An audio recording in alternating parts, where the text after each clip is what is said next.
Makanya demi menata itu semua, ayahanda Mas Gibran ini butuh noto-noto, menempatkan orang-orang buat menjagain si Gibran anak sulungnya itu, supaya tidak direcoki, tidak diganggu, ora diribeti.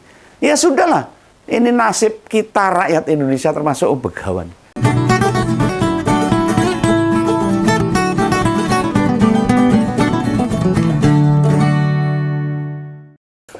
Nah bener toh yang tak omong ke. Ini makin terbukti apa yang tak sampaikan kemarin-kemarin. Kita ini posisi sekarang ini persis usai Pilpres 2014 kemarin. Dan Presiden belum dilantik. Ini bukannya mikir nasib rakyat nih. Pak Jokowi malah angkat 2 staf khusus kepresidenan. Wah, dan nah, 2 staf khusus itu orang yang berhasil memenangkan pasangan Prabowo Gibran. Ya pasti ngompor tahu kan mereka itu. Bener nih, mereka itu Mbak Grace Natali dari PSI serta Bang Yuri Ardiantoro. Nah, sekarang ini yang butuh dibantu itu rakyat, Pak. Rakyat itu jerit-jerit itu malah jabatan lah dipikir. Yang kondisi pasar sepi ora digagas, yang lowongan kerja makin angel makin sulit, yang nyari duit susah. Lah kok malah ngasih tempat ke para pendukung pemenang Pilpres. Lah mbok yo sabar loh, mikir rakyat dulu lah. Yang ini sekarang itu lagi do kelimpungan. Bapak itu mandat utamanya mensejahterakan rakyat loh, bukan mensejahterakan tim sukses. Terus ya sebenarnya Pak Jokowi itu kan harusnya kan orang berhubung ceneng-ceneng dengan Pilpres, presidennya mikirnya jangan tim sukses, mikirnya itu rakyat. Nggak ada tuh di Sumpah Presiden tercantum harus mengutamakan orang yang berjasa memenangkan dirinya, apalagi memenangkan anaknya di Pilpres, ora ono hubungane. Wes ngono lah. Tak golek informasi saya. Staf khusus bidang apa itu tak golek, tapi ya mbuh aku ora mudeng. Intinya mulai Rabu kemarin keduanya sudah menghadap. Dikasih surat keputusan dan langsung go kerja. Ya, kerjanya apa ya? Yang tahu ya Pak Jokowi, mau Begawan ngurusi kerjaannya staf khusus. Nah, berdasarkan penjelasan istana, itu nggak disebutkan itu bidangnya apa. Penting mulai bulan depan Sis Grace dan Bang Yuri wis gajian. Kira ya gaji staf khusus presiden ini ya ditenan ini. Lah perkara gimana hidup kita rakyat jelata? Beratnya beban kehidupan. Ya terpaksa rakyat perjuangkan sendirilah. Surasah njaluk tulung wong dhuwuran. Ya kayaknya tugas Pak Jokowi wis berganti ya. Mensejahterakan tim sukses Prabowo Gibran. Tugasnya sekarang dalam akhir jabatannya itu. Lah semua tahu kok, Grace ini kan mantan ketua umum PSI dan yang sekarang dipegang putrane Ragil Kaisang dan masih jadi petinggi PSI itu.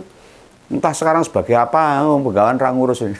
Sementara nama kedua, Bang Yuri Ardiantoro sempat jadi komisioner KPU. Lalu menjabat Deputi 4 Kantor Staf Presiden.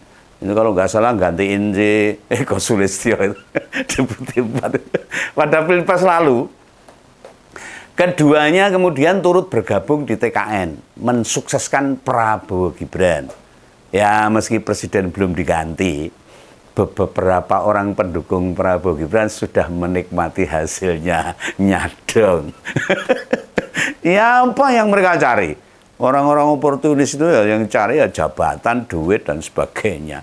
Apalagi. Lah sebelumnya sudah ada 3 pihak lain yang sudah menikmati hasil karena mendukung jagoannya Pak Jokowi itu. Itu ada Ketua Umum Demokrat yang jadi Menteri ATR, Kepala BPN, ngurusi lemah, agraria. Tahu siapa dia? Mas AHY itu. Lah kemudian Bang Prabu Revolusi ya, lengkapnya itu. Itu orang TKN, sudah jadi komisaris PT Kilang Pertamina Internasional, ngurusi minyak. Orang umum ini juga. Dan Mbak Sahra Agnia, juga jadi komisaris Pertamina Patraniaga, yang ngurusi minyak. Malah minyak duitnya oke gitu. Pasti. Nah bagi yang belum tahu siapa Mbak Sahra ini, kasih tahu ya. Dia itu istrinya Mas Arief Rosyid. itu istri ketua TKN Muda atau dikenal dengan TKN Fanta. Nah, Mas Arief ini orang dekatnya Menteri BUMN Pak Erick Thohir. Ya sapa meneh orang-orang dekatnya yang dipakai. Lah Pilpres baru usia 3 bulan loh, usai 3 bulan. Sudah ada 5 orang dari TKN yang menikmati hasilnya. Nah makanya, jika sekarang dari kubu Prabowo Gibran, khususnya partai pendukung mereka di DPR, pengen merevisi undang-undang kementerian, ya wajar. Nah, ada benang merahnya. Mereka sedang berupaya bagaimana caranya carane supaya para politisi yang bernaung di partai bisa terakomodir di pemerintahan, jabatan meneh. Rakyatnya kelimpungan dum-dum jabatan. Wah, ciloko Indonesia ini. Ini yang Om Begawan sayangkan ini. Pak Jokowi jelas wis maleh itu berubah bahasa Indonesia aja. Dan mungkin memang merasa kastanya bukan lagi kasta kaum sudra seperti Om Begawan ini, rakyat jelata. Kastanya sudah berbeda. Dia mensejahterakan dirinya dengan politisi-politisi level tinggi yang hanya mikir kekuasaan, duit, kekayaan, dan bagaimana bertahan di sana. Oh, gue kasta dhuwur. Lah Om Begawan jadi ingat kata-kata Mbah Mo teman saya yang lucu itu. Orang seringkali lulus diuji itu dengan kemiskinan. Tapi dengan keterbatasan juga. Dengan ketidakpunyaan itu. Namun saat berkuasa, saat sugih, saat punya kekayaan, punya jaringan juga memiliki akses, yang dipikirkan ya bagaimana kekuasaan tak lepas darinya. Digondeli keduniawian meneh. Ya, barangkali Pak Jokowi sudah lupa loh. Apa bunyi sila kelima Pancasila? Dan dengan masih adanya waktu, setidaknya 5 bulan untuk pelantikan presiden. Berarti masih terbuka kemungkinan ada nama-nama lain yang diberi tempat di lingkaran kekuasaan. Wah, ada itu komisaris perusahaan BUMN Jokowi yang kosong. Ya, kayaknya sudah tidak ada pihak yang bisa mengingatkan Pak Jokowi di sisi sebagai presiden. Sudah nggak ada yang iso ngelekke itu memperingatkan, sudah nggak ada. Itu tokoh-tokoh budayawan, seniman, akademisi, agamawan yang dulu sempat sering bersama Pak Jokowi kini menjauh. Para profesor-profesor yang pandai, cerdik, cendekiawan, ora enek sing iso kandhani. Mana pernah kita lihat Pak Jokowi tampil bersama ulama, bersama seniman atau budayawan, atau bertemu di kalangan akademisi lah. Dulu Pak Jokowi itu sering memanggil mereka ke istana, mengobrol, ngopi bareng, membahas banyak hal. Malah pernah juga itu mengundang asosiasi sopir truk ke istana. Ngomong pencitraan, mudeng. Kenyataannya sekarang apa sekarang istana sudah kembali ke kayak dulu lagi. Hanya diperuntukkan untuk para elit-elit aja.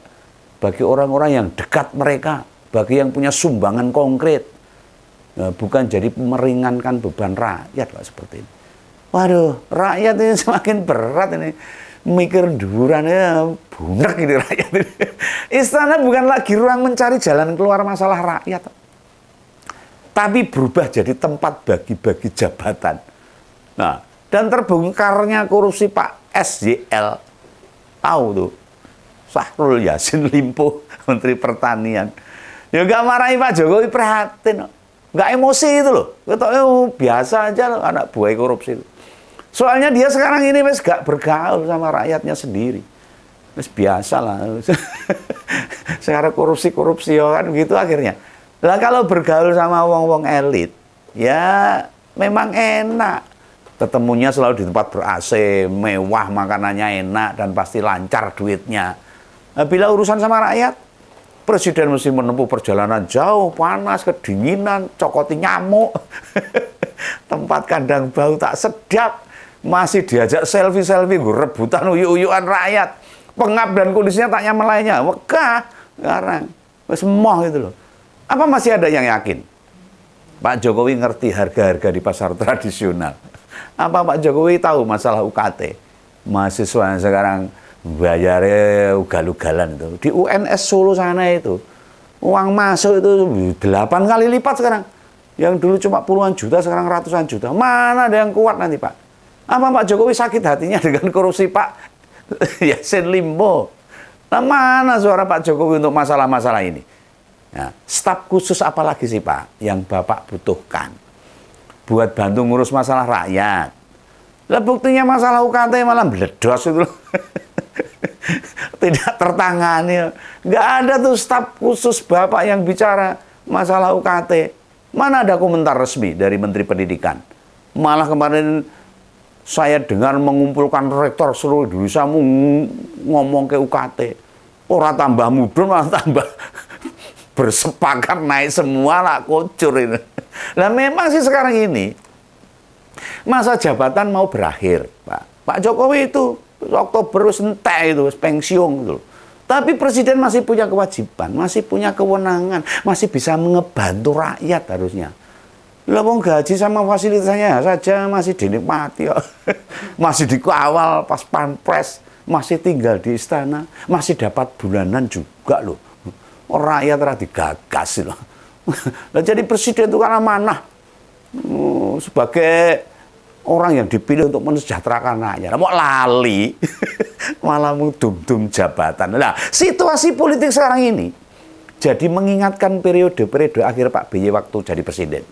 Hanya bedanya, dulu sempat disebut negara autopilot.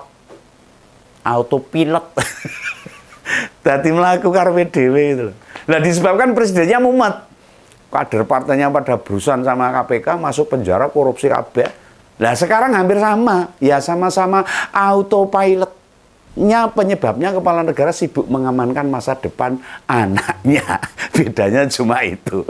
Nah ada yang nanya, bukankah anaknya sudah terpilih jadi wapres? Oh ya benar, sudah terpilih.